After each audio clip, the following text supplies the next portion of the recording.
everybody. Very, very unfortunate times in Ghana and across the world because of COVID-19. We pray that the good Lord Himself will intervene and save humanity from this calamitous situation. Today, however, I want to have a different kind of conversation. This is election year, and so there's a lot of talk about what will happen. Former President John Mahama is yet to choose a running mate. So there's a whole lot of debate, analysis, conversations about this. So just a little bit of some analysis as far as this is concerned. So former President John Dramani Mahama does have a choice before him. And he really needs to choose the hill on which he will live or die. What I mean, this is metaphorical. What I mean is that he needs to decide really what kind of models, okay, of a vice president he will go for. And so there are a lot of theories or models or a lot of permutations, if you'd like, as far as choosing the VP is concerned. And so I just want to consider a couple of these ones and see how really it works within the current dynamics. So I've identified 4 different ones. The first model is what I call the traditional VP, or the safe choice. The safe choice or the traditional VP choice. And so he could go in for somebody who is in the mood or in the mood of a VP that we've always known.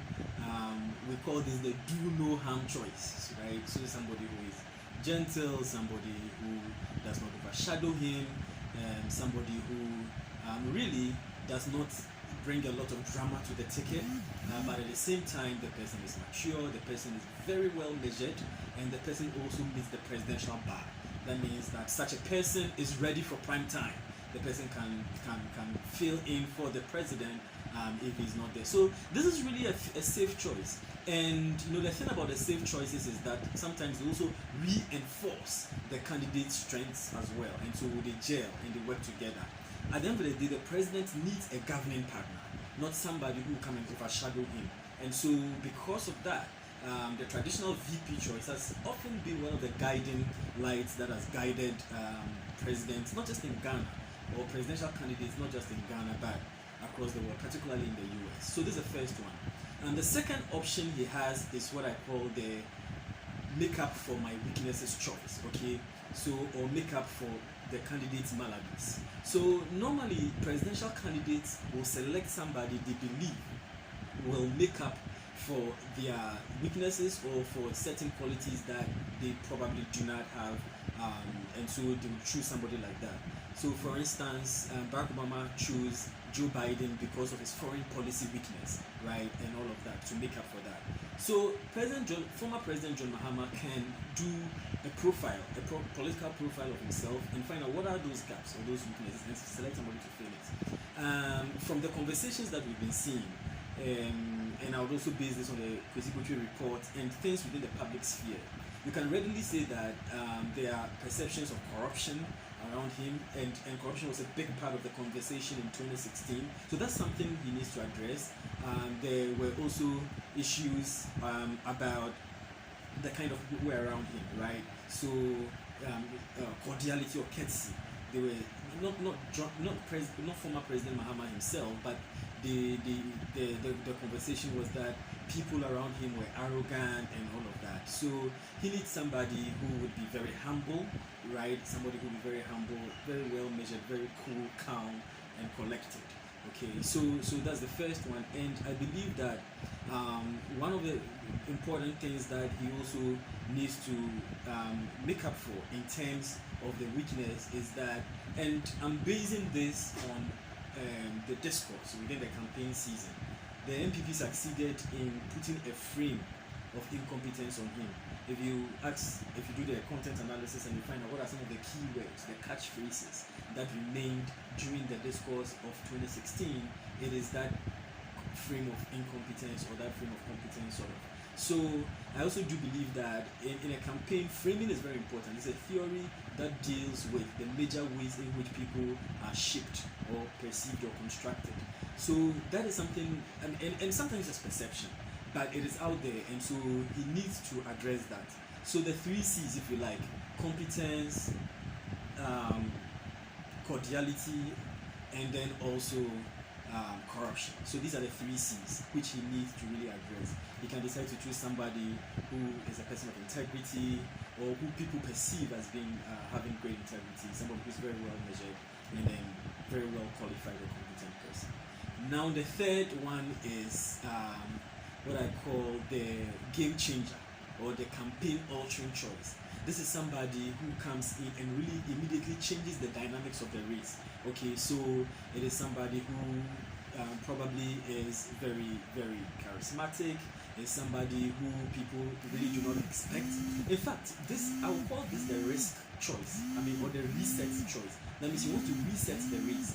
And sometimes the game changer is a risk, because it's like something really out of the blue, right? So this is a decision he really needs to make as to whether he needs somebody like this on the race, or in the race, just because he feels he really needs to cover a lot of ground. So it could be a female candidate, it could be somebody that we don't expect, it could even be somebody from the political opposition. Imagine he chooses somebody like Kwame Pianim.